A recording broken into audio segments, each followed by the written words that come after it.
एक मासूम सी दिखने वाली यंग एंड ब्यूटीफुल लड़की जो कि अपने बॉयफ्रेंड के साथ पहली बार इंटीमेट होती है, लेकिन बाद में फिर उसका मन इंटीमेट होना चाहता था और इसी लत की वजह से वो धीरे धीरे एक प्रोस्टिट्यूट बन गई।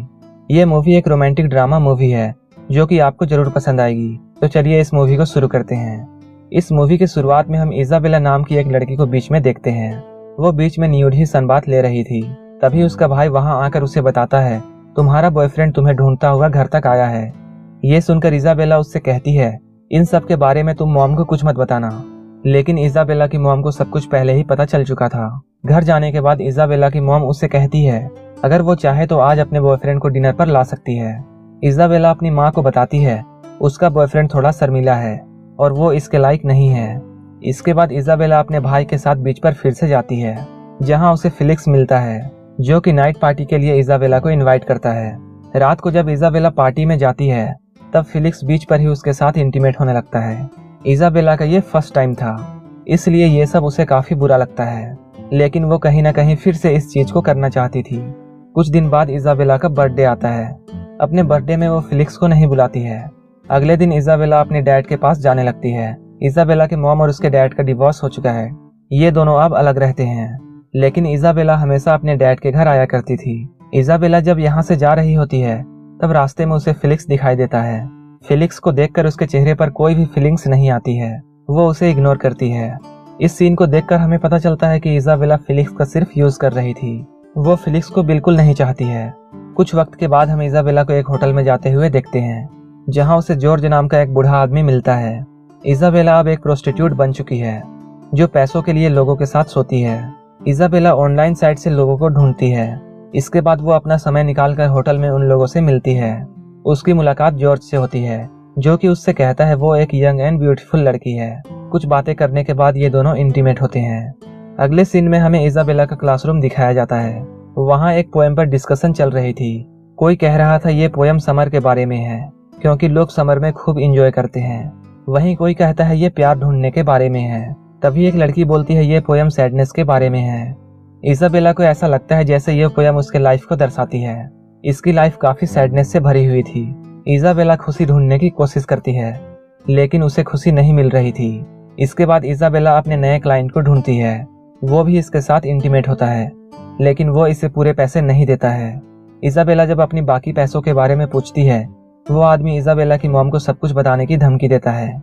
इजाबेला चुप हो जाती है क्योंकि वो कुछ नहीं कर सकती थी। इसके बाद वो अपने घर आ जाती है। इजाबेला की माँ उसे फिल्म देखने चलने के लिए कहती है, लेकिन इजाबेला का मूड नहीं होता है। वो अपनी माँ को मना करती है, लेकिन अपने मॉम के जिद करने के बाद वो अपने मॉम के साथ चली आती है। जब वो थिएटर पहुंचती है, उसे वहां पर जॉर्ज मिलता है जो कि एक लड़की के साथ था। इंटरवल के टाइम पर इजाबेला जॉर्ज से मिलती है। इसके बाद वो दोनों अक्सर एक दूसरे से मिलने लगे। एक दिन जब इजाबेला जॉर्ज के साथ इंटीमेट हो रही थी, जॉर्ज को हार्ट अटैक आता है और वो वहीं पर मर जाता है। ये देखकर इजाबेला काफी डर जाती है। वो जब वॉशरूम में जाती है, वहाँ उसे कुछ टैबलेट्स मिलते हैं जो कि जॉर्ज अपनी ताकत बढ़ाने के लिए यूज करता था, और इन्हीं टैबलेट्स की ओवरडोज की वजह से उसकी जान चली गई। इसके बाद इजाबेला वहाँ से चली जाती है। जब पुलिस को इसके बारे में पता चलता है तो पुलिस उससे पूछने के लिए आती है। पुलिस आकर इजाबेला की मॉम को उसकी सच्चाई बताती है।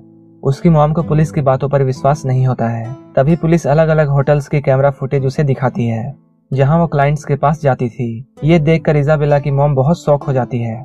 साथ में पुलिस उसकी माँ को बताती है इजाबेला अभी 17 की है, इसलिए उसे कोई भी सजा नहीं होगी, उसे सिर्फ एक विक्टिम माना जाएगा। लेकिन जब इजाबेला घर आती है, उसकी माँ उसे बहुत मारती है। इसके बाद इजाबेला पुलिस को स्टेटमेंट देकर छूट जाती है। इसके कुछ दिन बाद वो अपने फैमिली फ्रेंड्स के बच्चों को संभालने के लिए उनके घर जाती है, क्योंकि वो लोग उस दिन बाहर जाने वाले थे। जब वो लोग देर रात वापस आते हैं तब वो लोग इजाबेला को अपने घर जाने के लिए कहते हैं, लेकिन वो लेडी इजाबेला के काम के बारे में जानती थी, इसलिए वो खुद ही उसे घर छोड़ने के लिए जाती है। इसके बाद इजाबेला का थेरेपिस्ट के साथ सेशन होता है, जहाँ थेरेपिस्ट उससे पूछता है उसने लोगों के साथ सोना क्यों बंद कर दिया। इस पर इजाबेला उसे बताती है उसे एक जॉर्ज नाम के आदमी के साथ अटैचमेंट हो गई थी, क्योंकि वो आदमी मुझे होटल में बुलाकर मुझसे फिजिकल होने के बजाय मुझे सहलाता रहता था।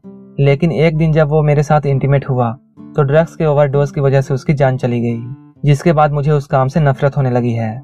इसके बाद इजाबेला अपने क्लासमेट एलेक्स के साथ रिलेशन बना लेती है। लेकिन एलेक्स के साथ उसे वो एक्साइटमेंट नहीं मिलती थी जो कि उसे अलग अलग क्लाइंट्स के साथ मिलती थी, और इसी वजह से वो कुछ समय के बाद एलेक्स के साथ ब्रेकअप कर लेती है। जब एक दिन इजाबेला अकेली बैठी होती है तब वो अपना दूसरा फोन ऑन करके देखती है जिसमें बहुत सारे क्लाइंट्स ने मैसेज किया था।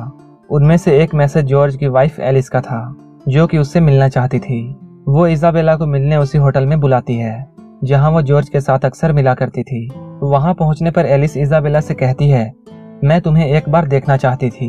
वो कहती है, मेरे हस्बैंड एक बहुत ही यंग एंड ब्यूटीफुल लड़की से प्यार करते हुए मर गए। एलिस उसे बताती है, इसमें तुम्हारी कोई भी गलती नहीं है, वो पहले से ही बीमार थे। एलिस उसे बताती है, जब मैं यंग हुआ करती थी तो बिल्कुल तुम्हारी ही तरह दिखती थी, मैं भी बिल्कुल यंग एंड ब्यूटीफुल थी। इसके बाद एलिस उसी रूम में जाती है जहां जॉर्ज ने आखिरी सांस ली थी, और वहां उसी बेड में लेटकर एलिस ठीक उसी तरह इजाबेला को सहलाती है जैसा जॉर्ज किया करता था। इस तरह इजाबेला को वहां नींद आ जाती है। जब वो नींद से जागती है तब एलिस वहां से जा चुकी थी। यहीं पर यह मूवी खत्म हो जाती है। इस मूवी में हमें इजाबेला की कहानी दिखाई देती है जो कि अपने यंग एज में एक गलत रास्ते पर चली जाती है। इजाबेला ये काम करके बिल्कुल भी खुश नहीं होती है, लेकिन धीरे धीरे उसे जॉर्ज के साथ अच्छा लगने लगा था। दोस्तों, अब आप इस वीडियो को लाइक करके मेरे चैनल को सब्सक्राइब कर लेना, क्योंकि मैं इसी तरह की बहुत सी वीडियोस लाने वाला हूँ।